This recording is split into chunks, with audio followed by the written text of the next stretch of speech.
going to go ahead and get started. Thank you all for joining us for our July webinar. I am Morgan Kowalski, FCC Task Force Program Manager and NICU parent of a 25-weeker who is now 7. For those of you who are joining us for the first time, I'd like to extend a warm welcome and remind all attendees that a recording of this webinar and all slides will be published on our website, fcctaskforce.org, as well as shared in a follow-up email, which we encourage you to forward widely to your colleagues and within your network. Each of our webinars is dedicated to the NICU children of one of our speakers, and today we have the honor of dedicating this webinar to Jessi Barnes' daughter and Mary Coughlin's grandson. Jessi's daughter Aurelia was born in August 2022 at 27 weeks and 5 days after a home placental abruption and spent 75 days in the NICU. Jessi, thank you for using your family's NICU experience to center parents' voices in your work as a neonatal outreach coordinator and clinical nurse educator. We're also dedicating this session to Mary's grandson, NICU baby Avery Bear Jones, cutest name, born February 13th, 2023. Mary, your family and our community are incredibly blessed by your warmth and wisdom.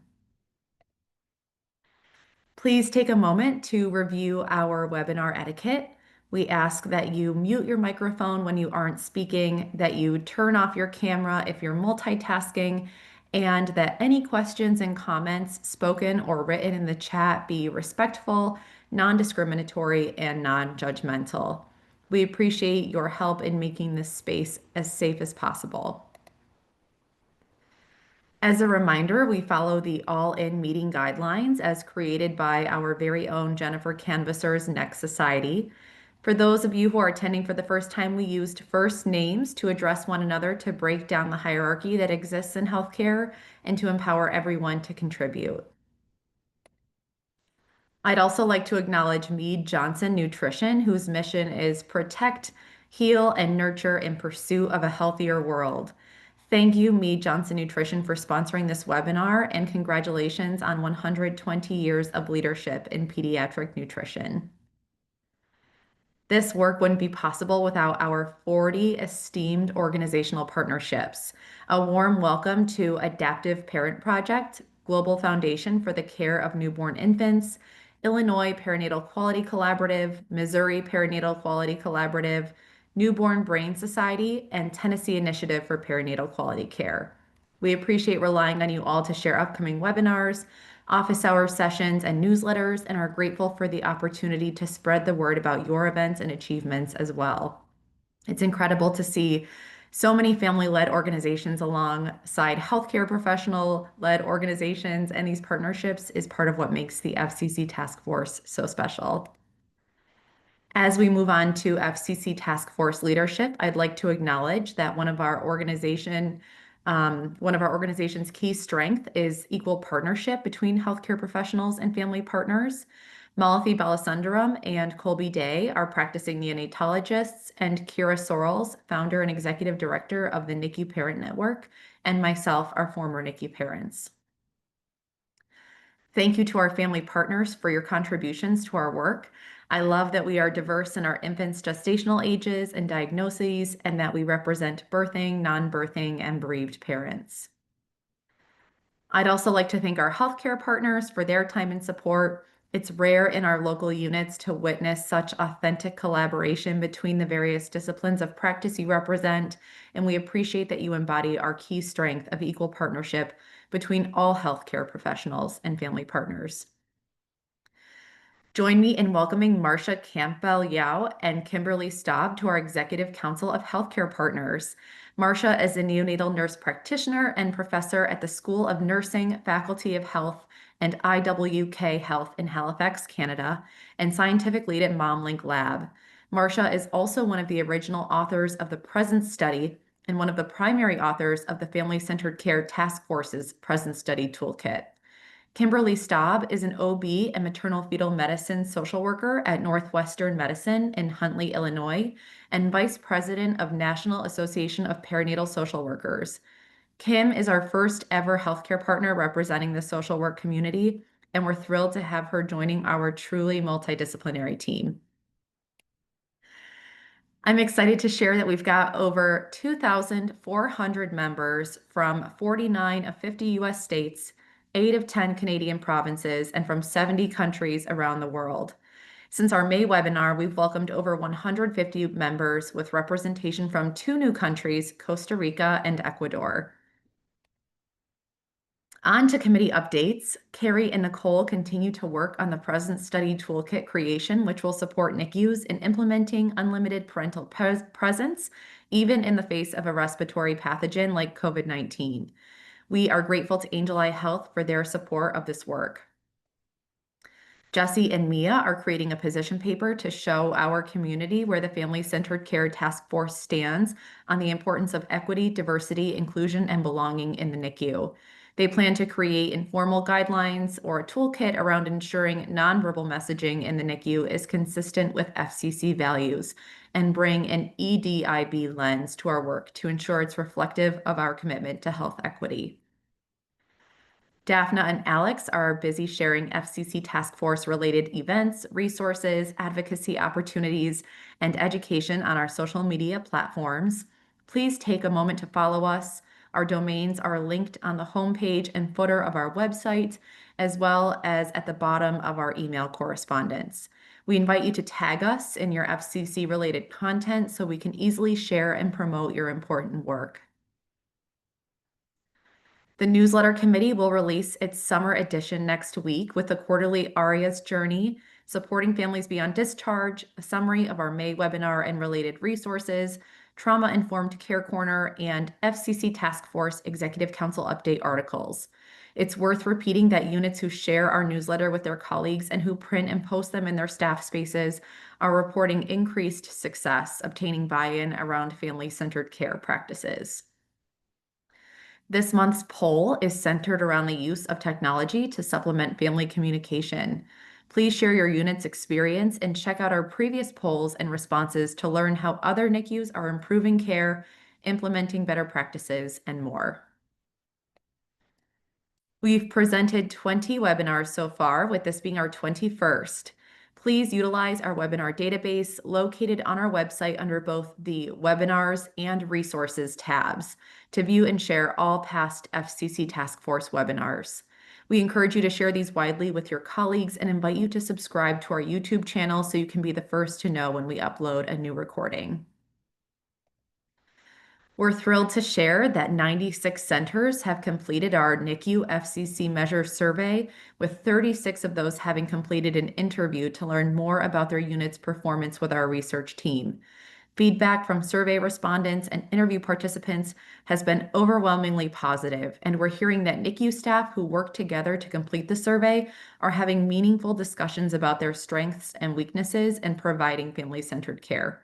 We invite you to participate in this groundbreaking work with the goal of establishing the first ever metrics of family-centered care in the NICU. Our survey will not be reopening after the July 31st deadline, so the time to register is now. I will drop the survey registration link and informational video link, in the chat. We invite you to register for the 39th Annual Gravens Conference, Sensitive Issues in Sensational Times. While the date and location of this amazing event is changing, you can expect the same great topics, workshops, abstracts, and networking opportunities for those who work in the NICU space. I'll drop a link in the chat where you can explore the Gravens Conference website and to register and learn more about abstract submission. Now I will stop sharing my screen.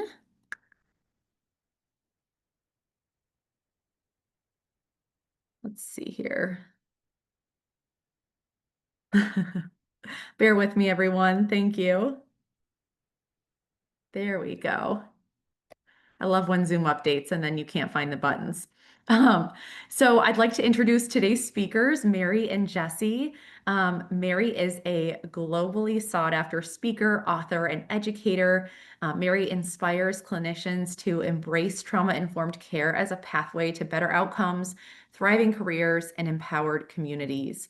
Her work unites science and soul, setting the gold standard for compassionate, evidence-based neonatal care and transforming lives one connection at a time.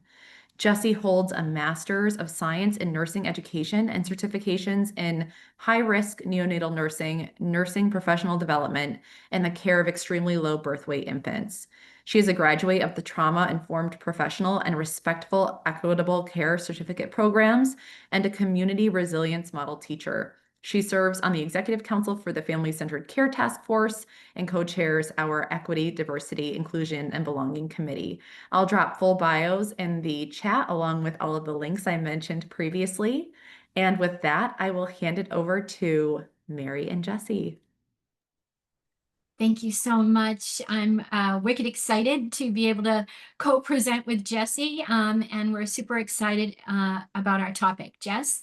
Yes, I am so excited to be here. It is truly an honor to be alongside Mary Coughlin doing this presentation, and it's an honor to be given this opportunity by Family Centered Care Task Force. All right, I'm just getting myself squared away over here. Can you guys see the slide? We can. All right, awesome sauce. Okay, so welcome to our super interactive webinar, and we're going to modify some of our interactivities a little bit, but we definitely want you guys to be participatory and share your insights. The talk that we're about to give is really about inviting you to reconnect with your own humanity so that you can use that as a touchstone and bring that humanity to the work that you do and those that you care for. All right, here's our disclosures, which you kind of already heard from Morgan. And we thought we would kick it off with an initial reflective interactivity. And what we would like you all to do is just take a few minutes and think about, what does it feel like to be cared for to you? What does it feel like to be cared for? What is necessary to make you feel that way? So I probably should have had you take a deep breath before I started babbling, but my HPA axis got ahead of me. So take a nice deep breath and think about what that is. And then we'd love to invite you to share your wisdom in the chat box.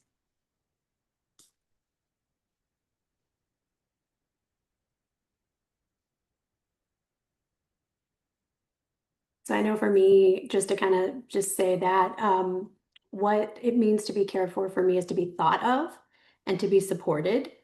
So someone like anticipating needs, listening, that kind of stuff. But it also means being able to have some time to myself with like a book on the couch and a blanket.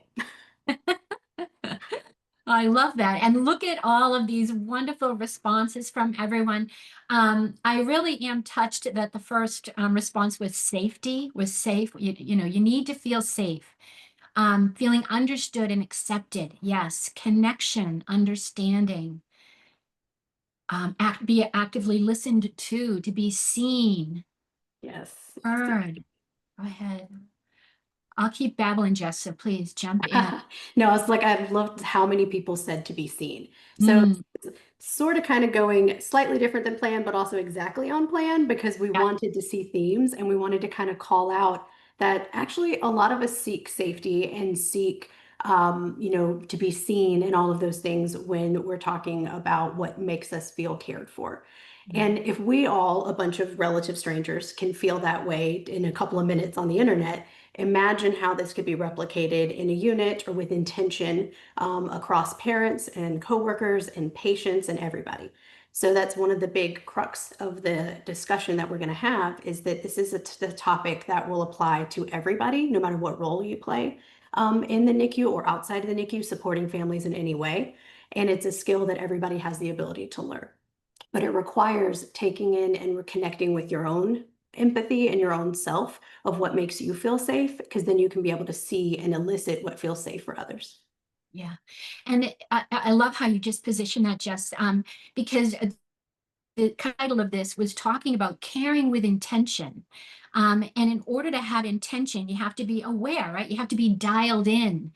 And so by, having you reflect on what you need to feel cared for actually adds another tool in your toolkit that you can then, with intention, draw upon your self-wisdom to bring that forward when you're engaging with another person. When Jess and I were preparing for this talk, one of the things that we talked a little bit about was that really cool Maya Angelou, um, uh, oh gosh, brain fat, quote, thank you, when she talks about preparing ourselves to be a rainbow in someone else's clouds. And that is part of our duty. That is part of the responsibility we have as healthcare professionals. Although traditionally, that aspect of our work is often minimized or definitely, plays a secondary role to, the skills and the tech stuff and our, critical thinking and all that kind of stuff, which is obviously wicked important. But what we're inviting you to do today is to really elevate that human dimension, the wisdom that you have in showing up with intention to create these emotional experiences that you guys just all beautifully illustrated in the chat box. And so kind of like the big question, oftentimes people ask is, well, come on, I'm trying, but does this really matter at the end of the day? I mean, I'm here to save lives. And listen, Jess and I, we are all about saving lives, okay? Yes. Right? No dispute.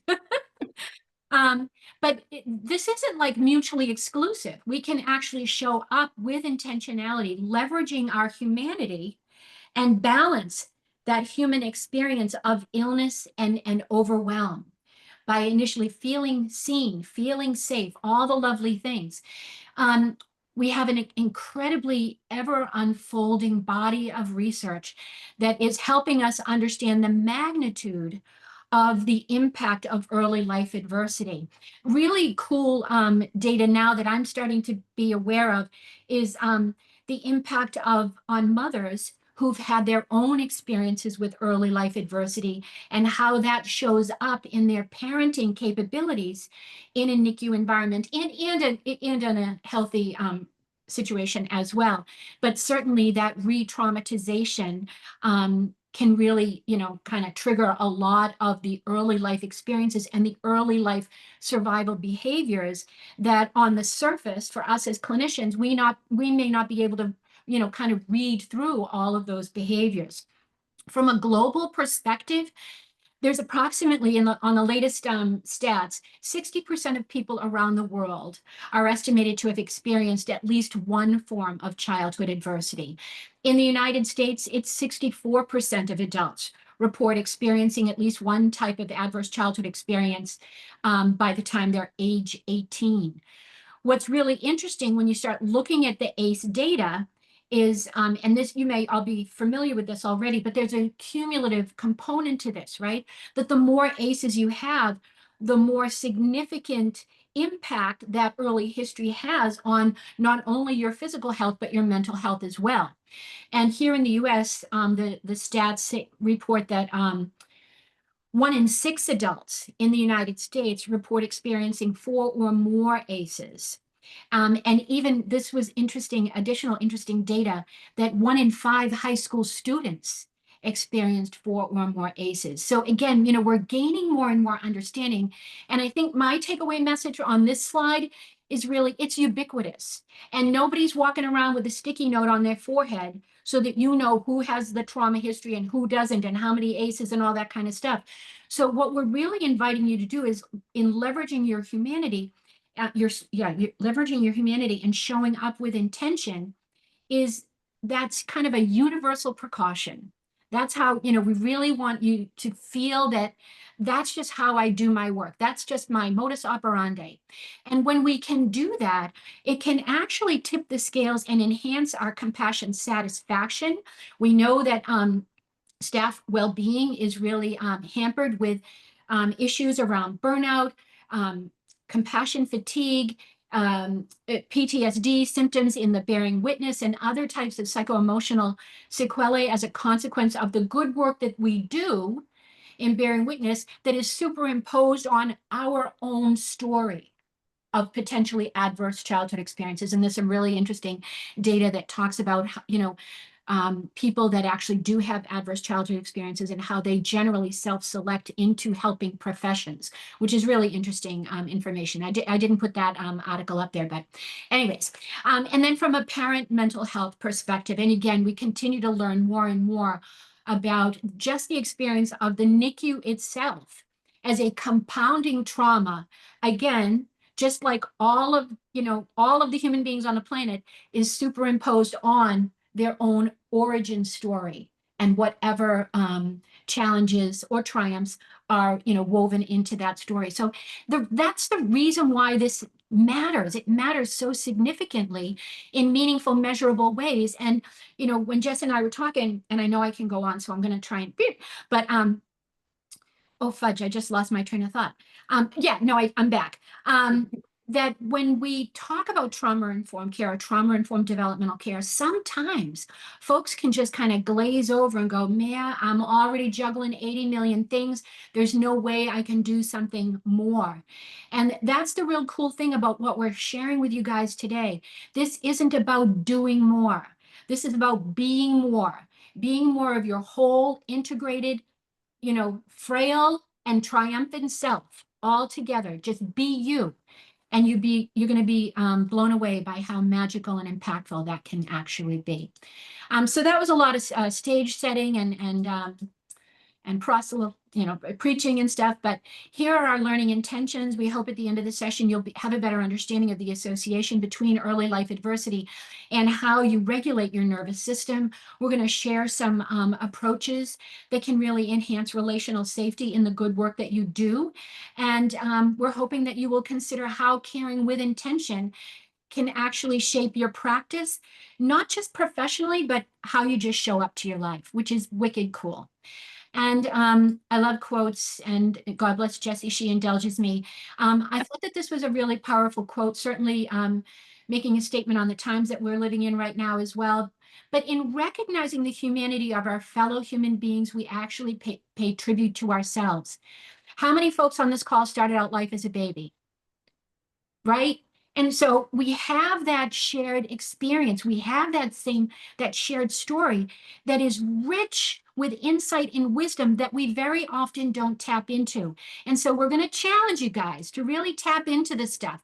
But before we dive into that aspect, let me just get my nerd on real quick and I'll stop. This is not a filibuster. Well, I got to bring all this stuff out, right? You guys are so good. So, just to understand a little bit about the neurobiology of these experiences, right, is to understand that the brain develops from the bottom up. What'd you bring out? Oops. Is that me? Okay. No. Figured you'd see how long that takes. I'm so sorry. Should I pause or keep talking? Okay, just muted them. Okay, cool. And these experiences that we have early in life, right? Because we understand, how the brain is ordered from the brainstem, which is our sense of safety. And it's wonderful that you guys all said that that's what you need to feel safe, because there's a biological correlate to that. When you feel safe, you're calm physiologically, emotionally. And when you're calm, then you can kind of reach out into the world and make relationships. And then when those relationships, validate your safety, that's when your neocortex just lights up and all is good with the world. The thing that is challenging is that when folks don't feel safe, and when we don't feel safe, and you kind of go back to your biology class, right? Thinking about the hypothalamic pituitary adrenal axis, our stress response systems, we have different ways that we respond to situations that may not feel safe. We fight or we run away, but sometimes when we can't fight and we can't run away, we sometimes get into this fawn strategy. And fawning is trying to be a sweetheart to everybody in the space around you when you don't feel safe, so that they'll like you and they'll like your baby. So, you know, and I think sometimes fawn, and Jessi reminded me of this, which I'm really grateful of. Sometimes we don't think about fawn, but, you know, and not every mom or family that brings cookies to the NICU is not necessarily feeling unsafe. But again, you know, kind of just appreciate what's happening and place things in context so you can really interpret the behavior that you're seeing in the moment and respond in ways that honor what may be behind the scenes. Does that make sense, you guys? Okay, good. So when we feel safe, again, it's, you know, kind of connecting to some of the other neurobiologists in this field, like Bruce Perry, we look at regulate, relate, and reason. And these have these biological correlates. The brainstem, when we regulate the brainstem, then we can help, you know, relate to the individual and then allow them to reason. And it's not just the family, it's not just the baby, it's ourselves and our colleagues as well. You'll see this little sign, this little image here on the left, and that's kind of a little more of an expansion of this very rudimentary image on the right that kind of goes into some of the polyvagal processes around how we handle safety and not feeling safe. And, you know, that fight or flight, that hyperarousal piece, and that's all mediated by your autonomic nervous system. Even as well, you know, on that bottom, you see that hypoarousal or the dysregulation when I feel so overwhelmed. And actually, babies are good exemplars, although it's not great to see somebody, you know, dissociate from an experience. But babies, we may see this quite often in the NICU. I'll be honest with you, I never really recognized it. I just thought they were sleeping. But now looking through these behavioral kind of repertoires in babies that are experiencing overwhelm, they may have been asleep, but they may have also been dissociated. So again, always just attuning to the context and understanding what's happening. And so that's another way we can assess the situation by connecting with our humanity, by tapping in and saying, gee whiz, if I was this person, I'd be scared out of my shoes right now. And so, you know, understanding that, then I can respond more compassionately with caring and intentionality. Yeah, you guys good? All right, I'm going to pass the mic over to Jessi now. Yeah, so when you think about trauma responses, because that's usually what we call those, right? Fight, flight, freeze, and fawn. They're really, I prefer to rebrand them as safety-seeking responses. I can't take credit for that. I had a therapist one day that presented it that way and was like, wow, mind-blowing. That's exactly what's happening, right? Our brain is going through all of these different changes and adaptations to attain safety. The brain will do a lot of things to attain safety, but it also has to rely on a consistent receipt of information. But in individuals who have experienced trauma of some kind, and remember, trauma doesn't have to be big, scary things that we all immediately think of. Trauma is commonly rooted just in invalidation, and is linked to all those other things, right? So when you think about the adverse childhood experiences study that we referenced earlier, it's all the kind of bigger things, but it's also things like neglect, which has a range of how you would describe that, and everybody's going to individually experience it differently. But when you're getting information to your amygdala, which is the part of the brain that scans for threat, when you're getting information that maybe isn't quite reliable in the sense that you are perceiving an actual threat to your life is on the line based on the information that your amygdala is sending, and it's automatically going into your autonomic nervous system and saying, we need to do something about this or something bad is going to happen. But if you're receiving that information and then someone else doesn't perceive that same threat, there's a disconnect automatically. So when you're practicing from a trauma-informed perspective and kind of being intentional and trying to make connection, you assume that everybody's brain works differently. Because guess what? Everybody's brain actually does work differently. Whether you're talking about some spectrum of neurodiversity, or you're talking about a trauma exposure, or just individual personality differences. So you can't expect to have everyone respond to a situation the way in which you would. And so when you start thinking, well, I'm not sure how this person is perceiving this, so maybe I should ask a question or signal that I am a safe person rather than I'm a threat, because it seems like right now maybe they are perceiving me as one.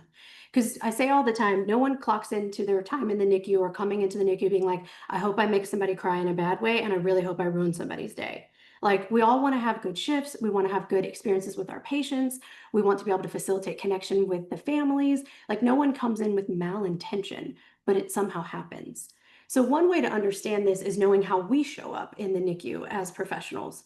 So one of the principles of the community resiliency model, like was mentioned in my bio, which was founded by a social worker named Elaine Miller-Karras, is based on the psychological principle of the window of tolerance. And that's what's illustrated here in this slide. So when you're looking at it, it's kind of deciding, okay, I have this window. And in this window, life moves up and down and up and down, and I can experience a full range of emotions. It doesn't mean that life is always happy, because it's just not. Life is not always happy. Even when you have access to privilege and all these other things, you're still going to have bad days.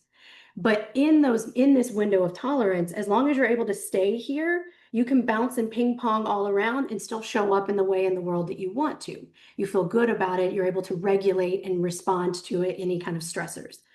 And if you have a super wide window of tolerance, then you can kind of roll with anything that gets thrown at you, right? Or most things. We commonly use the roller coaster ride as a way to describe the NICU to families. You know, we say like, oh, it's a roller coaster ride. You have one good day and then you go down the next day, but don't worry, you're going to come back, you know? And that's kind of trying to mimic this exact thing, right? Of like understanding that we do kind of have to tolerate some knowns and unknowns and how we're going to react to it. The problem is, in a person who's experienced trauma or has had some kind of adversity in life, there's a good chance that they have a narrow window of tolerance. So now, instead of being able to navigate this much, you know, spectrum of life, now they're more down here. So if you're showing up to work or you're showing up to the NICU with a narrow window of tolerance, and then somebody says, hey, we're short-staffed today, so-and-so called out, or you spill your coffee on the way into work, that you're like, okay, it's spilled coffee, it's $5. Like, sure, I wasted $5, but I'm going to be okay if you have a wide one. But if you have a narrow one, that spilled coffee might set off the rest of your day. And now you are just, you know, on a warpath because now you're mad that you lost your coffee.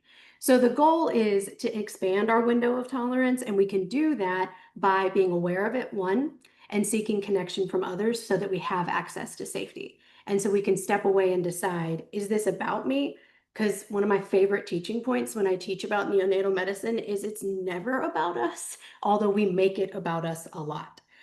We tend to center the provider's experience and what our workflow is, when we really have to understand that we are there to support the life-saving care of a neonate and the family in which that baby is connected to, because that family is a part of a community. They're not in isolation. And so learning how to regulate our own responses can help us show up for other people, but also helps us see when someone else might be outside of their window of tolerance, even if they don't have that language to explain it to you. I also use it with my kids all the time. It's a good parenting tool. It's like, are you outside your zone? It's like, yes. Okay, well, let's use something to come back in. I just wanted to quickly piggyback on that, Jess. There were several papers that actually talked about infants who experienced supportive developmental care in the NICU and those that didn't, and how those that didn't actually, they didn't use this language, but what you just described is they actually did have a smaller and more narrow window of tolerance. Because again, what happens is you don't feel safe. And so you're in a hypervigilant state. And so everything you perceive is a threat. And if that's happening as a child, right? I mean, and then how you show up as that very intolerant person over time, right? You're going to have other life experiences that are going to fuel that, and that are also going to affect how you navigate life. Do you end up withdrawing because it becomes too intolerant for you? Or are you super aggressive? And mad at the world, right? And some of these individuals, you know, coming into the NICU, because it is such an unsafe space, no matter what we think about it, right? And no matter how hard we're trying to create that safe sense of safety, it is still an unsafe environment for them until we do the good work of helping them regulate themselves and relating to their experience so that they can at least feel some modicum of safety within the space and during the course of their hospital experience. You don't make somebody feel safety by yelling at them, you're safe, right? It's like when you're upset with somebody and they're like, just calm down. You're like, no, that just actually makes it exponentially worse. Yeah. So you make somebody feel safe by attuning with them in a way that helps them perceive safety. You have to feel safety. So, we know this from de-escalation training, right? Things like make sure your arms are open, maybe take a step back, relax your hips, so you're not looking so aggressive. That is essentially sending signals to the amygdala of that person that I'm not the threat that you perceive I am, but I do see that you are perceiving me as a threat. So all of these other things that we've learned in other parts of our lives really play into how we communicate with someone else's nervous system. Because if you have a brain, you have a nervous system, and we're all communicating with them, on a subconscious level, because no one is aware of all of these things, but you can become aware. You can learn this skill. Like Mary mentioned earlier, we talk a lot about technical skills. Everybody's super proud about being the world's best PIC nurse, or, the best person who could get, somebody intubated, which is great. And those are all life-saving skills that we need. But we also need these things because you can save a life and a brain at the same time. So when you're thinking about building connection and building, the way a person will perceive their relationships in the future, and you're starting from day zero, like the very first interaction that this person has with another person could build safety or could build harm.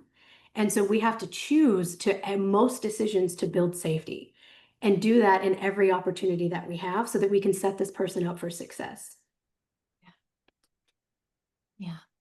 So one of the ways that we do that is by partnering with the family, because yes, we're here and, we're important. We have skills, we do all the things, right? But we are nowhere near as important as the person who got them into this world and who is going to help care for them and guide them through life, whatever that looks like for that family system. So we want to partner with them at every step because they are the buffer to the big scary stuff that we know causes harm. Like being intubated is not fun. Okay, it is very traumatic, both physically on the tissues, but also mentally. And they experience a lot of pain. We know that there's anywhere from 7 to 20 painful procedures a day, depending on what study you look at for these babies. And if we can partner with families to buffer that stress, because I do need a BMET, I do need to check labs, I do need to intubate you. But if I can partner with the family to help kind of promote resilience in you, then it helps decrease the lasting impact of those things. We still have an acute stress response, but it helps decrease the lasting impact from a chronic standpoint. So family-centered care does not equal family-tolerated care. And often what ends up actually being practiced in a lot of NICUs is tolerated care. Well, nobody complains, so I guess we're good. Or the ones that complain, well, they're the crazy ones. They just really don't know what's going on. They don't have any realistic idea of how a hospital works. And you're like, well, I mean, sure, does that happen? Maybe. Not nearly as much as we use, right? It's a convenient excuse for us to center protecting our own egos rather than someone listening and asking us to sit in the discomfort of hearing that maybe what we did caused harm. And it's not comfortable to hear that. As a provider, when someone tells you that, you're just like, oh God, that was not my intention. But the best way to do that is to respond and say, you know what? Thank you for letting me know. I've learned something today and I'm going to hope to do something better in the future. And just own it and learn from it, because we're all there to learn from them just like they're there to learn from us. And our goal is to facilitate connection and to coach and to mentor the families to step into their role as parent in the NICU or grandparent or auntie or whoever they are, right? We're going to step in to this role because that's a role they're going to be playing for the next however long, many years. So we give them start now and encourage them so that they know how to advocate for themselves and their family. And who better to do that than the people who are with them the entire time in such a vulnerable time? Again, it's one of those moments where we can choose to be ignorant of it and cause harm potentially, or we can choose to care with intention and decide that I'm going to do everything I can to meet this person's needs and promote wellness in this person so that they have access to the agency that they inherently have in their body to protect themselves and their child. And as we navigate through this slide deck, Jess, I just have to say, I love that the terms that you chose here, this family tolerated care idea. As this content, sits on you and then hopefully seeps into you, I really want you to think about the words and the language that we use in the NICU. What does to tolerate something mean, right? I mean, do you tolerate your life? I mean, there are days maybe you do feel like you're tolerating your life, but in general, that's not the goal. And so really start to think about the language that we use, because language informs our beliefs and how we show up and set the stage for different experiences. We want these families to feel empowered. And that empowerment piece begins with a foundation of safety and being seen. That was beautiful, Jess. I loved that. Well, thank you. We also do this by having intentional presence, right? Like Mary just mentioned, intentionally choosing words. You can tell, we're using this word intentional with intention, kind of pun intended, because it really takes just a small dose, right? A small dose of intentionality really just change your own habits overall. We know this even from just thinking of like self-help kind of stuff, right? If you have the intention to go to the gym and you make it 3 days a week, then you're doing it, right? And the next thing you know, you're adding a 4th day and it's not even like a big task. So it's the same thing that comes with here is you start out with a decision that you would like to change or shift or learn or grow, and then you intentionally continue that, and then it just becomes a habit that is there and you don't have to think about it. Like Mary mentioned earlier, it's not trauma-informed care is not some extra thing that you do. You don't turn to the patient and then be like, okay, now's the time of the assessment in which I provide you trauma-informed care. Like you just practice that way, and before you know it, you show up in the world that way, outside of your profession even. So with intentional presence, you want to say that you want to ask before you act and follow through. So asking for consent seems weird to a patient who can't verbally give it back to you, right? To a little tiny baby. But we all know in the NICU, and as people, there's been any amount of time in the NICU, those babies do communicate with us. It's just not with words. So looking for body language, looking for changes on the monitor. Although, like we teach families, if you're waiting for the monitor to tell you, we might have missed the initial signal, right? So like really learning the baby's body and what they're telling us so that we can try to take a stab at, are they really asleep or have they just checked out of this interaction because I've overwhelmed them? And then also with the family, if you say like, hey, let's do XYZ activity, we're going to do some skin to skin later, then let's prioritize that. Let's make a plan. So it doesn't become this, oh, well, I got busy and I can't do that. Or now I'm kind of having to backtrack. Now, of course, things are going to happen. It's an ICU, right? So like that, every now and then things are going to happen and it's how you explain that. But you want to have this intention to start with, I'm going to be a person of my word. I'm going to say what I mean and mean what I say and do everything I can to support this family. Honor names, routines, and rhythms. So, taking that extra step to say, what do you prefer that I call your baby? What do you prefer that I call you? It sounds like a weird thing, but that's a huge way to signal, I am here to meet your needs for safety, and whatever you want me to call your family is how I will do this, right? So if someone says, I really don't like being called mom or dad, can you just use my name? Then you can say, yeah, cool, I can do that. Add it to your report sheet. You can put it in your EMR. You can have a thing that says, we prefer to be called Jessi and Jason, right? Because it's really weird to have a bunch of people call you something that nobody else gets to call you, but the people that you made with your body, right? Like, and so all of a sudden you're like, I'm not your mom. Like, that's weird. Don't call me that. But you have other parents who absolutely love being called mom. So you don't know who is who until you ask. So a gentle question to open it up will help you set the tone for that. And routines, if you know that they like to come in at night because maybe they're back to work or transportation or all these other issues, then you kind of set up the team. You're giving report. You're like, hey, mom and dad usually come in at night. They like to do bath when it's bath night. They usually get here right before first rounds and they stay until about midnight when they go home. And you're just kind of setting up, this is the routine this family has established, and I'm going to do everything I can to support it. Keep your tone grounded and gentle, right? So we don't want to be accusatory. We don't want to be loud. We don't want to be sarcastic, even though a lot of us in healthcare love a little dark humor, myself included. But you have to kind of read the room and understand, when is this safety and like maybe camaraderie, and when am I just kind of shooting from the hip and maybe missing, right? So gentle things and just kind of eliciting consent along the way, because you might have a family who doesn't want to talk to you. Maybe from a cultural perspective or just who they are or how they're feeling. Maybe their window of tolerance that day is pretty narrow and they're like, I just want to spend some time with my baby. Well, that's okay. That's okay for them to say that, right? And for you to create an environment for them to feel safe enough to say that without feeling like there will be a backlash. And then kind of read the interactions that are happening in the room. And that works a bunch of different ways. It's the interactions that the family is having, the interactions they're having with the baby, with themselves, the team, the healthcare team. I've walked into a lot of rooms where I'm like, oh, what is going on in here? And nobody has said anything, but the vibe is heavy, right? And so just saying like, okay, well, let's kind of sort this out and figure out what is the best, safest way that I can communicate with this team.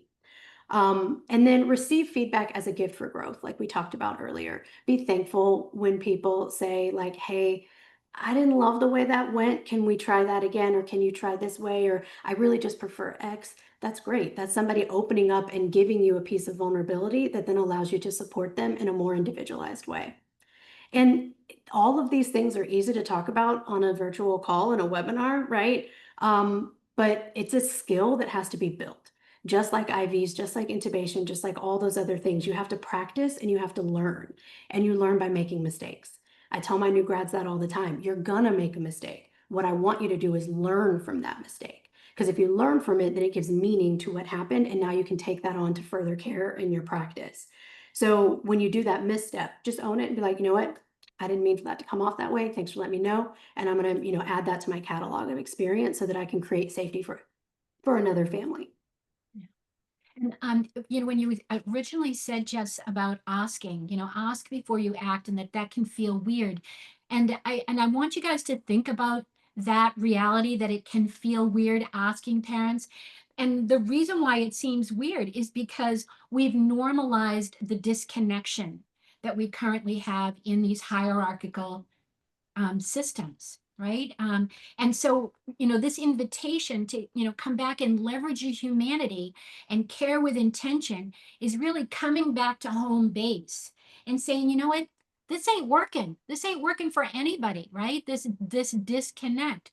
And so coming back to, again, revisiting the section, when we asked you, what do you need to feel cared for? Those are core shared human needs, human expectations, maybe human hopes around an interpersonal interaction with someone. And so we need to come back home to that place.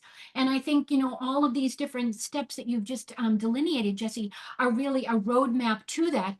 But again, practice makes perfect. You're going to stumble, cut yourself some slack, and move on, right? I love Yeah, that. absolutely. And so we really wanted to kind of position our next big interaction with you guys, kind of recognizing the fact that we have a very diverse group of individuals inhabiting a very similar space. And I know this is a kind of an oldish article, this 2012 paper here, but I really loved the message of it, that mothers, and you could even say families and nurses, often live in different moral worlds, one personal and one professional, but both are deeply human. And that's what we're inviting you to do. We're inviting you to come back to home base and leverage that shared humanity so that you can then pivot and position your interactions based from that shared reality, right?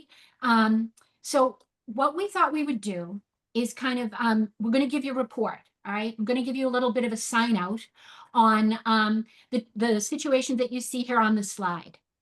We're going to talk about the clinician. We're going to talk about the unit itself and a little bit about the parent and a side nod to the baby.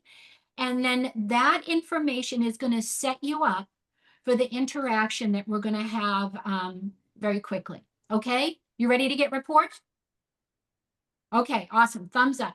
Okay, so our nurse here on the side, this is a 25-year-old new graduate. She's got 1 whole year of experience in the newborn ICU. Woo-hoo, we're glad she's still with us. She's really excited about her life, her personal life. She just got married, and her partner are looking to buy their first home because currently they're living with the in-laws. So, that's kind of a mixed bag right there. Like any good new nurse who's got big visions for her life, she's working lots of overtime. And today's shift is number 5 out of 6 in a row. Whew. That's a tough one. All right, you got that? And the unit that she works in, it's a pretty busy place. It's a 65-bed level 3 NICU, all private rooms. Meals and parking are not included. So, that's for the nurses, obviously, but also for the parents. They don't have laundry available, so the poor parents are schlepping back and forth. And let me just now position over to the story of our parent. Our parent is a 28-year-old single mom who has 2 kids at home. She's got she's got 2 kids. Her 4-year-old is at home. And who has, let's see, child who was up most of the night with nightmares. Daycare drop-off is always hard as she schleps on into the NICU.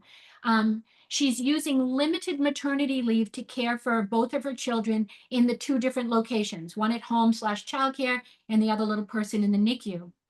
She's really doing her darndest to make some breast milk, but her volumes have been decreasing.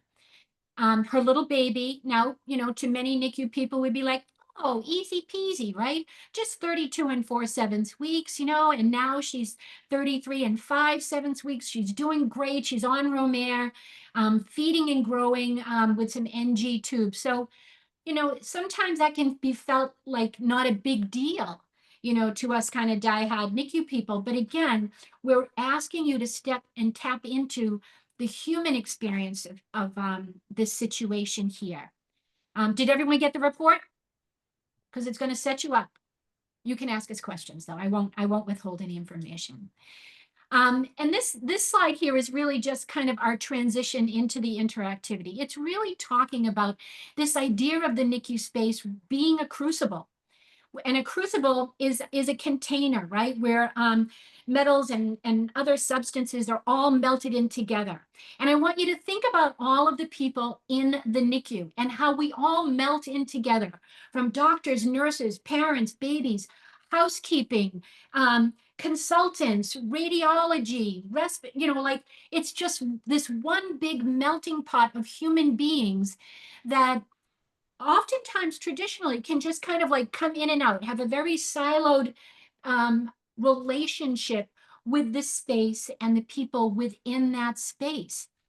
And so what we want you to start to re-examine is, how do we all meet in this space when we're approaching it from a trauma-informed perspective, when we're approaching it in a way that enables us and even empowers us to leverage our humanity, to leverage caring as an actual intention.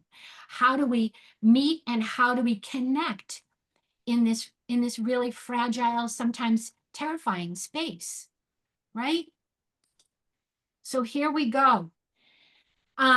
So we're gonna, Jess, I'm gonna turn to you because I just need help kind of like figuring out how we're gonna share So our initial plan was put you guys in breakout rooms, but we're not going to be able to do that. So I'm going to ask for you guys to commit to some interactivity, right? Because we want this to be something that you walk away with something, and we want to learn something from you too, right? So we're going to go through these case studies and ask you to use the chat. If you want to come off camera and go on mute, you can let us, or come off mute, you can do that. Whatever feels safe for you, but also we want to kind of hear from you too, right? So when we think about the report that Mary gave us earlier, we have our new grad nurse who is really, loves her job and is really good in doing at it, but it's working a lot of overtime, trying to save up for her first house. 5 out of 6 shifts in a row, which been there, it's hard, right? You get to a certain point where you don't even remember your own name, let alone anybody else's name. And then you have your family who is coming in with another child that has to go to daycare, not much maternity leave. So they're trying to manage, kids in all these different places, trying to produce milk because the team keeps saying, hey, we need this milk, right? We need you to do this. But then the supply is dropping. So just to kind of recap what we said earlier for report. So let's talk about, now the parent comes back. Maybe they took a step away to go get lunch because you can't eat in the unit, right? So they went and took a step outside. Now they're excited to plan the afternoon with their baby's nurse. They want to hold skin to skin, do a lactation consult, maybe something else of whatever else is going on. They hear their baby's nurse approaching, our friend that we talked about earlier, saying, I haven't even had lunch yet. And the way things are shaping up, I won't be going anytime soon. This is ridiculous. And the nurse turns to see the parent at the bedside and then looks away. So when you read this, or when you hear about it, when we're going over it, what do you think? What are your initial reactions? And what do you think is happening inside both of those people? What do you think they're kind of thinking about as this interaction happened? Maybe we start with the nurse. What do you think? What are the thoughts maybe going on inside the nurse's head? Frustration, disappointment. Yeah. And exhausted. being exhausted. fatigue, frustration, disappointment, Yeah, hungry. Oh man, have you ever Maybe been hungry and embarrassed not at able to do anything about it? Ah, Oh, go ahead. maybe embarrassed that, the parent heard what she said and yeah. that's why she turns. Hangry. Where are Yes. your wingmen? I like that. Said that, yeah. So much to do, not enough time. Embarrassed, yeah. Overwhelmed. Privilege. Yeah. So the parent, is walking in and they're seeking connection, partnership, excitement, right? And then this happens. And how do you think that impacts the parent? What do you think they're feeling? Erica, yeah. Like a Like a burden. burden. Yeah. Deflated. Deflated. Yeah. Scared, sad. Yeah. Like our baby isn't important. Oh, Yeah. how powerful is that? Right. Rejected. Oh, Rejected. yeah. Yeah. Yeah. Like that one, parents might feel like a burden to the nurse. Yeah. Yeah. So both they're valid, right? Like the nurse is hungry. They don't have the wingman, they don't have pod support, maybe whatever else was going on, right? And so it's valid that the nurse feels hungry. What makes it not okay is maybe the fact that we are loud about it, right? And so now we heard it, and now the thing that we have a choice to is I can choose to connect with you and kind of own that and move forward with this, or I can choose to pull away from you because I'm embarrassed or all of those other things. And now I've kind of never given a chance for repair for this situation. So now everybody gets to walk away with the, less than ideal feeling about this situation. Oh, is my baby safe? Yeah, right. Think like if I hadn't gone to lunch, then this wouldn't have happened. So now you're thinking, well, maybe if I just deny my own needs and am there all the time, then they have to do something, right? I know my baby's safe because I'm going to be there. And can anyone relate to this, like in real time, in real life? I can too. I can relate to both sides of it. Right? Definitely, yeah. And what we're trying to say here, or kind of highlight here, it's not a good or bad thing, right? I mean, that there's an opportunity, but kind of pivoting from this place, right? It's uncomfortable. It's all the things that you guys said, and it requires something that I think sometimes we don't draw upon, and it's that courage word, right? And some folks are really good at the courage thing, some folks aren't so great at it, but again, being courageous in these kinds of situations and not self-sacrificing, right? We're not asking anybody to get up on the cross, right? We're not asking anybody to do anything that is harmful to themselves. We're just asking folks to notice, wow, and who's driving the car here? It's that young nurse who's feeling overwhelmed in the moment. And so how do we help our colleagues? How do we help each other and ourselves show up as that better version so that we can dispel all of that negativity, all of that pain and that angst that happens in those really raw and vulnerable moments? Is it okay to jump over to the next? Yeah. Whoops, wait a minute. Okay. And so we want to kind of, talk through this, reconnection, because we just watched a disconnection, and you guys shared some really great insight and human wisdom around what that disconnection may have felt like for the different individuals involved.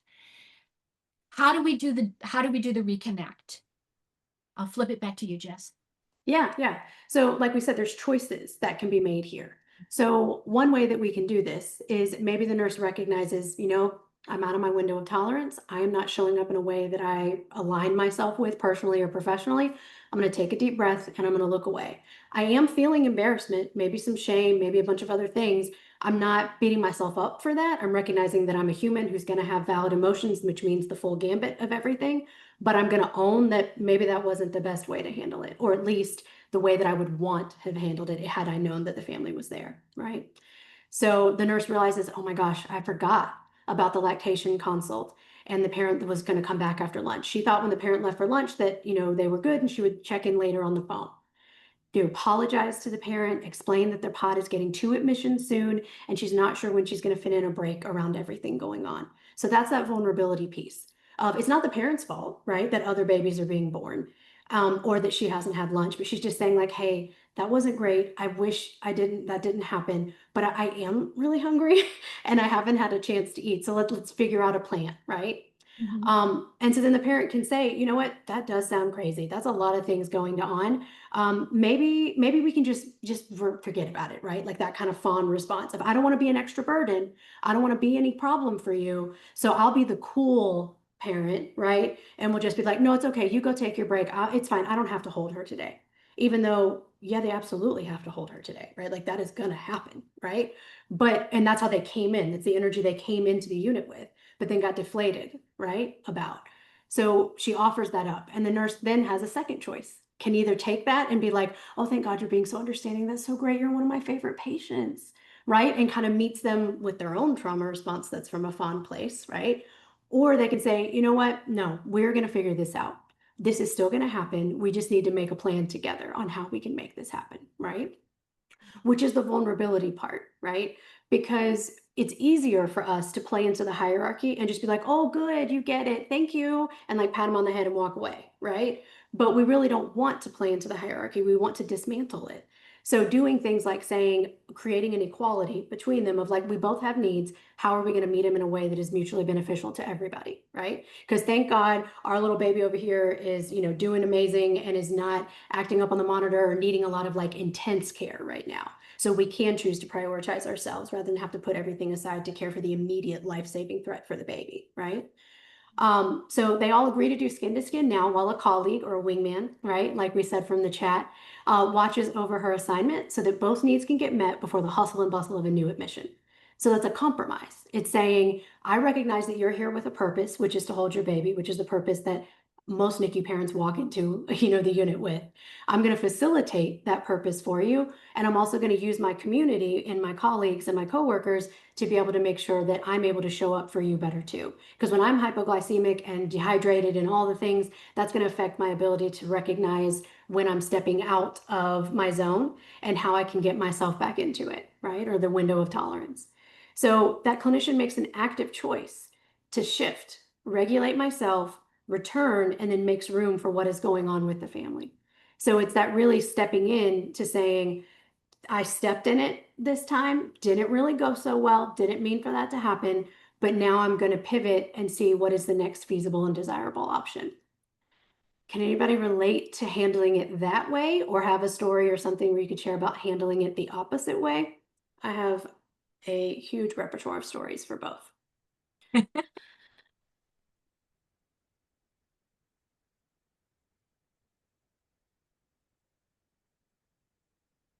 Because this is kind of best case, right? Is someone being aware enough to say, this isn't working, whatever's going on, I need to adjust variables, and the only variables I have control over are my own. So I can choose to be vulnerable. I can choose to get help from my colleagues. I can call my charge nurse, my pod leader, whatever word you want to use. And I can still facilitate and meet the needs of this family while also not sacrificing my own needs. Because that's like Mary mentioned before, like sometimes when we talk about these things, it's looked at as, well, we just have to be the martyrs. We just have to go through, and nurses love, and healthcare providers in general be the, I haven't peed all shift kind of thing, which that's a problem. You should be able to do those things, just like we can facilitate for families, right? So it's finding a way to meet everyone's needs without causing harm to either party. So intentionally, right? Intentionally reflecting on that situation. Even when I teach in RP, I tell my students, taking a second, like taking a breath with that 1 or 2, 3 seconds to take a breath and center yourself so that you act with intention rather than anxiety is going to make a big difference in the way that you facilitate saving that baby, more so than just running in like your hair's on fire and grabbing the bag and putting it on the baby's face. So that couple of seconds really makes a big difference. Allie, you have your hand raised, so I was going to let you come off. I feel like it takes like a culture shift in with the I'm a respiratory therapist, but with respiratory or with nursing, and a certain level of confidence and maturity in how you are communicating with these parents and trying to put yourself in their place, because it's got to feel painful and awkward to be in the situation that was described with this nurse and these parents. Yeah, for sure. It definitely is like a culture of vulnerability almost, right? Yeah. But what a great thing if this nurse can go in and say, hey, I am so sorry. That was not meant for you to hear. What can we do to make this better? How can we have patience with one another and get these things done for your child? Yeah, I think one of the best way to build that culture, and culture change always takes time, right? But I think one of the best ways to do it is to be that strong champion and role model it, right? Because then they see like, oh, so and so did it and she didn't get fired. She didn't, she's still coming back to work. Yeah. That parent didn't, say like, I don't want her to take care of my baby. Like nobody complained, right? So it's Yeah. being that change that you Yeah. want to see and showing Mhm. that you can do both. You can be a Yeah. highly technically skilled person capable of high level of ICU care and also be someone who's vulnerable and sees the person in the care that you're providing. And mentor those behaviors just as well as you're mentoring, like you said, an intubation or an IV or resuscitation. Yeah, Yes. yeah, This softness. absolutely, absolutely. Morgan, I think I saw you first. Yeah, thanks. I kind of want to put you or Mary on the spot and ask if maybe you could share about a time where, you know, um, something like this happened and maybe the parents' threshold of tolerance or window of tolerance was so narrow that day that they just exploded. And they were angry, they were yelling, they were maybe using profanity. And tell me about a time where, because, I think it's lovely to hear this like really emotionally intelligent back and forth between the parent and the nurse. Oh, I didn't realize. Oh, I'm sorry. No, I think that's amazing. And I would love for all interactions to go that way. But I think we all know that there are times when parents can get angry and explosive. And how would you deal with a situation like that? I think first it starts with prevention, right? If you're sitting and you're deciding that this is the way and the culture in which you're practicing, then you are more likely to catch things before they escalate to that point. Because really, a parent who is acting out in that way, acting out their emotions and their experience in that way, is someone who hasn't been listened to. And repeatedly, this is not a one-off kind of thing. This is someone who has been invalidated and is now to the point that the only way that they're going to feel like they're being heard is to literally make you physically hear me, right? I'm going to elevate my voice. I'm going to get in your space. I'm going to do all of these things. Now, I do encourage my staff, like your physical safety is never at risk, right? So you want to make sure you're escalating, doing whatever you need to attain safety for all parties. But it's also the best way to address it is to prevent it, to practice from a place that you can validate and you can see them. So it starts with when you notice the tone is different, like maybe it's the way they walk in or it's the way they put their stuff down. You can just say like, hey, how are things? I'm Jessi. I'm going to be your baby's nurse today. You might not remember, I took care of him a couple weeks ago, but look at how big he is now. I just wanted to check in and see what are the plans for today, right? And then that parent can then say, well, I'm here to do my skin to skin, and you should already know that because somebody should have told you that.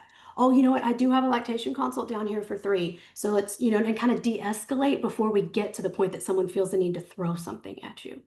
Because unfortunately, once you get to a certain place where things are physical in nature, there's limited things that your words are able to do because that is, again, that's a trauma response that's being activated, and that's me telling you to calm down, and the ma'am, that's not going to help, right? Like it's just going to make it worse. So I know it doesn't 100% answer your question, because the only answer really that is feasible when you're physically at threat is to de-escalate, and sometimes that means removal and to facilitate like cooling down so you can have a discussion. But it's not removal in the sense of now you're banned for life and you can never, ever, you know what I mean? But it's like taking a second to go, okay, let's step away. Let's both come back into a place where we feel safe to talk about this.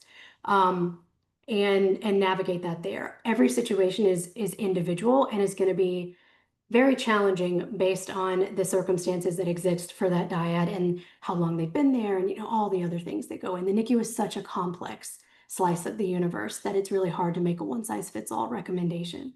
Thank you for that. Thank you. Yeah. Bob? Bob? Yeah, I'd unmute.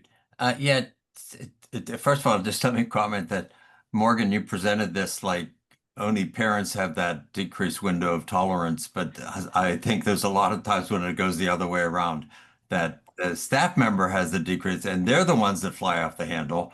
And so we should all recognize that that all always goes both ways. Okay. And Mayor, I think you probably commented on what I was going to bring to this, which is these things tend to escalate out of proportion most of the time because people don't wake up every morning knowing that these things are going to happen. And you have to constantly, sit there and recognize when things are escalating the wrong way.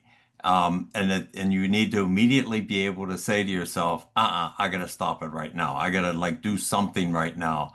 And it is harder to do that when, you're having a bad day, when you're, as a parent, either as a parent or as a caregiver, that, you have that decreased window of tolerance. But that's why recognizing that those days and that those situations exist for both parents and staff members, and recognizing that immediately when it starts to escalate, you need to step back and say something different.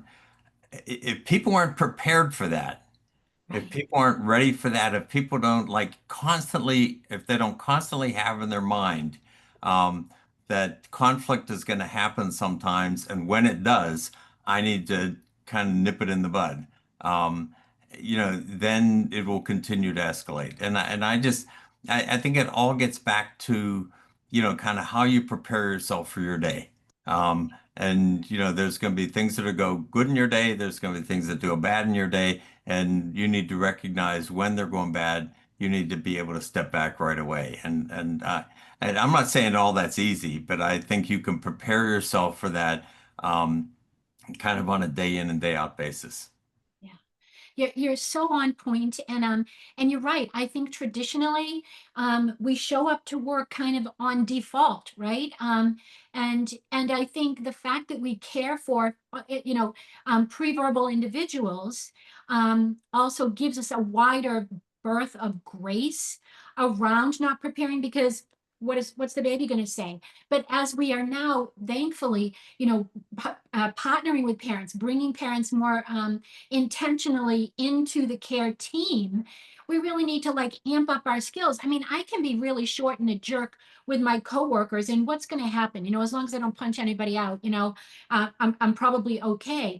But that's not a cool way of approaching my human to human interactions. With people that I don't even know, with strangers. And so I think, what you're calling out, and everybody, even, I mean, Allie, I loved, your comments about kind of the culture dimensions of this, right? These are, I don't think we traditionally think of the concepts that we're talking about today as competencies, as skills, but good golly, they surely are. And we can really intentionally build those competencies. We're not going to ace them every time, just like I'm not going to get the IV in every time.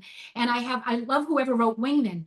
I need to intentionally build up who are my wing people, so that when I am not feeling very prepared, or my tolerance, my window is getting closed, I can tag someone else. But it's a process. It takes time. And Allie, to your point, we need to start small. Even though we want all of this yesterday, we have to start small. And as Jessi mentioned, never underestimate the power of role modeling. And figuring out collectively, maybe it's just me and Jess, we're buds here, and we're going to help each other navigate this. I'm going to take a break when I need to take a break. We're going to support each other. And then it becomes, contagious gradually, not quickly. And the other thing, yes, Susie, situational awareness. The other thing I just wanted to throw in there, before I forget, is all of what we're discussing here are actually the principles of a trauma-informed approach. And those principles are safety, and we hit that one, coming right out of the gate: safety, trust, and transparency. We have to create and foster trust. And in the scenario that we described and we presented, trust could have been completely eroded when, the parents' fawning behaviors maybe, were actually embraced, and that's how the story went. The next one is healthy relationships and interactions. Giving myself permission to forgive myself. It's okay because I'll beat myself up in the car for being, for saying the thing that I said and maybe hurting somebody's feelings. But in that moment, I'm going to ask for grace. I'm going to forgive myself, and I'm going to ask the parent as well. That doesn't happen overnight, right, Bob? You have to prepare yourself. You have to decide. You can decide in the morning, but I'm going to invite you to decide frequently over the course of the day, because your tolerance window is opening and closing all day long because of all the crazy stuff that just is inherently part of being in the NICU. Empowerment, voice, and choice, giving that parent that opportunity. I mean, and even when parents and families and colleagues aren't, their window is really narrow, empowering them to share that, giving witness to that. Many people said that at the very beginning as well, right? Being seen, being heard is a way that helps me feel cared for, even if it feels uncomfortable. And then the other one is equity and anti-bias and cultural and gender affirmation. And so, really, how that fits into the situation, acknowledging these things really helps you build the skills to foster reconnection and repair the ruptures that happen when we disconnect. And we can't erase that. We can't make that go away. Why? Because we are human beings and we are going to mess up. And so knowing that, give yourself a little bit of grace. But as the professionals, we're the ones that have to be driving the car. We're the ones that have to see and rely on each other to help each of us show up as our better self in all of the unfolding moments that kind of, just evolve from these situations. Sorry, another filibuster. Okay, we're here for it.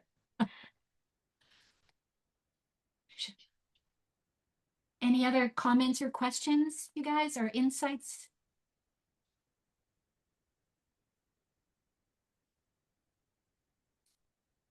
Oops.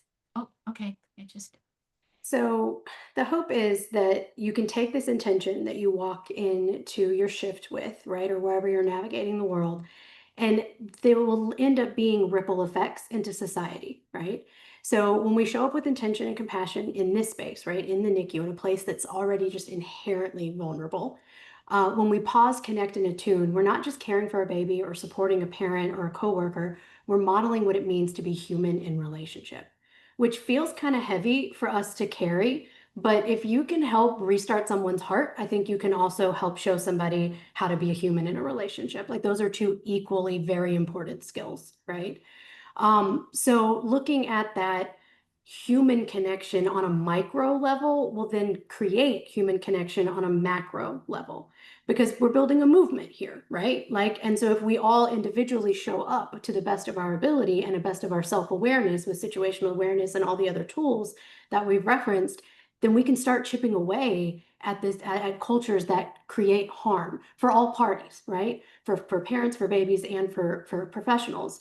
My friend, colleague, co-chair person, Mia Malcolm, she spells this a lot of the time, that the NICU is a training ground, right? Like you're learning how to do this. Even if you are already a parent, you're coming in and now you're having to learn how to be a medical parent or a parent in a medical context, right?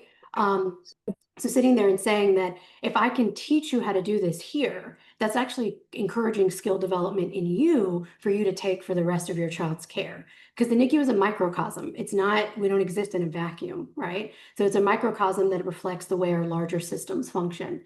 So if we can facilitate connection and safety and role model that for someone, you never know who is watching you and who is going to take away something for their own personal journey.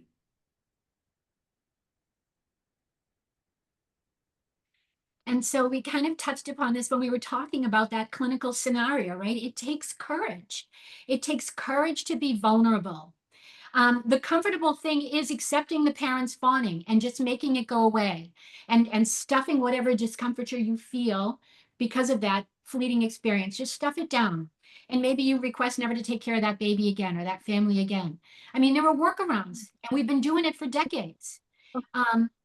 But really, if you know, in this time, the invitation is to lean in. And as scary as that can be, when you lean in and you do act courageously, let me just tell you, your compassion satisfaction will just start squirting out your ears.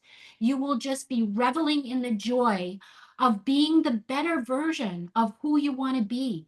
As you see maybe that worried brow or the angst, you know, in that parent's face, kind of dissipate as you lean in, you say, I'm really sorry.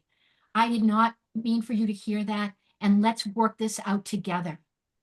And even if they're, you know, barking at you and you're saying, you know what, it seems like you're really scared or you're really overwhelmed. Let me pull up a chair and let's chat. And it can feel uncomfortable. And just because you're pulling up a chair and saying we can chat doesn't mean it's going to go, you know, perfect, right? I mean, we've seen these situations, but we are being invited to choose courage, comfort, and really care with intention, care on purpose. Because being present isn't passive, right? I mean, when we show up with presence, it almost should feel palpable. And many of you guys, again, kind of coming back to that original reflection that we asked you guys to participate in, you talked about active listening. You talked about feeling seen. And that's how that happens when we are actively present. And what's always difficult for me, not saying a word, because pregnant pauses send me over the edge. But I'm working on that skill. I'm building that competence. And compassion, being compassionate, isn't always comfortable. It's not always easy. But I don't think of anybody on this call signed up for the NICU because they thought it was going to be easy. Did you? Because you chose poorly. If that was the Yes, game, it's not going to go well. right? Did you want to say something, Jess? Oh no, say it's not going to go well if that's your goal. The NICU is Not going to very go well. challenging. Not at all. So let me see here. I just want to make sure yeah. And it is, and again, to kind of come back to Allie, encourage when practiced collectively does become culture. It's slow, but it is steady. If you can be consistent and persistent in how you practice and how you show up, in preparing yourself, right, to be that rainbow. It's so wicked powerful.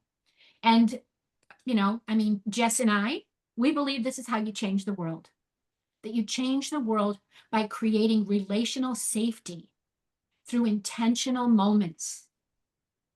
And that caring, like eyes wide open caring, is a courageous act. And that those micro moments that happen in a split second really can be cumulative and really can shift society at large. And that's not a pipe dream. That's the real deal, right? Let's see. Early experiences shape the nervous system regulation across the lifespan. Relational safety is built in small, intentional moments. Families are co-regulators, not visitors. They buffer stress. Self-awareness is a clinical skill and a healing force.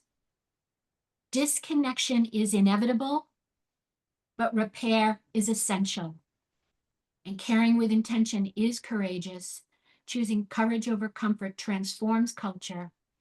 Micro moments of compassion ripple into the world, and how we show up matters for babies, for families, for teams, and even for the future.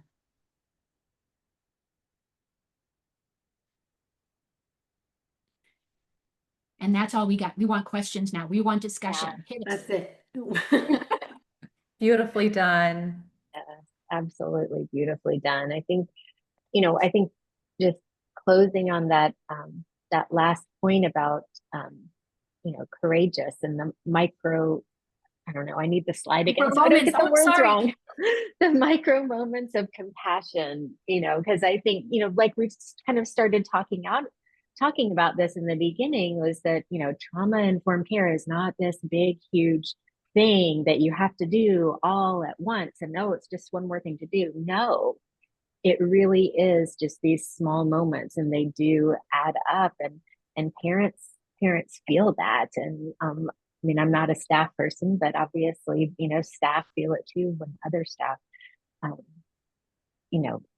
implement that way of caring and that way of practice. So I didn't really have a question, just always beautiful and wonderful to hear you both talk, and just reminding everybody that it's not a big, huge thing just to add to your checklist. It really is a way of becoming, which I think is pretty phenomenal.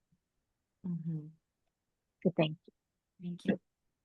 And I have to imagine these are skills that will trickle into your personal life and undoubtedly improve your interactions with family, friends, anybody outside of the NICU space.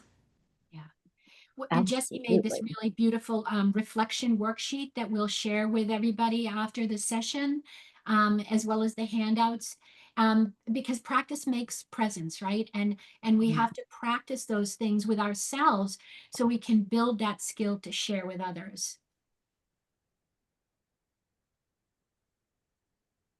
I love Tiffany's comment. Thank you, Tiffany. Thank you so much for this. You all have sang my whole heart the last 90 minutes. I'm feeling so affirmed right now. Yes. Oh, I love it. Good. Great. Well, if there's nothing else, I suppose we can give everyone 5 minutes back. I bet you all didn't think you were going to learn about trauma-informed care and how to be a better person and then still have 5 minutes to have for yourself. But please mark your calendars for our next webinar, which is Thursday, September 11th. We have a great lineup for you, and there will be more information on that event coming soon. Stay tuned for the follow-up email with all of the materials that Mary and Jessi shared, as well as a recording of this webinar. And like I said at the beginning of this presentation, please share this widely with your networks. The more people who can hear this important work, the better. It's a no bars hold. So thank you all so much for being here, and I wish you a safe and happy summer. And we'll see you for our next webinar in September. Thanks, everyone. Bye, everyone. Bye, everybody. Thank you. Thanks. Thank you.